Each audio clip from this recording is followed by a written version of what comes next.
critical po akong tao and I weigh too much things. Masyado kong winiweigh yung mga bagay-bagay. Sa sobrang pag-weigh ko ng mga bagay-bagay, kung ano yung mapapala ko dito sa ganito kapag ginawa ko yung ganito at ganyan, hindi na po ako nakakapag-decide. Giging indecisive na po ako.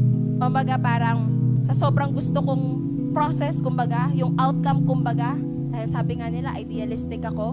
Idealistic means parang paano mo ginawa, ganun yung magiging outcome niya. So, ganun po akong tao. In very literal, mga ganyan. Kung magkaroon ng miscalculations sa minlano ko, nawawala na po ako. Kung nagkaroon man ng mga pagbabago doon sa pinlano ko or ginawa ko, kinakatisod ko na po yun. Kinakastress ko na po yun. Distracted na ako, nawawala na yung focus ko. So parang, for me in a sense, syempre, hindi siya maganda. Kasi parang, yun nga, how will the Lord work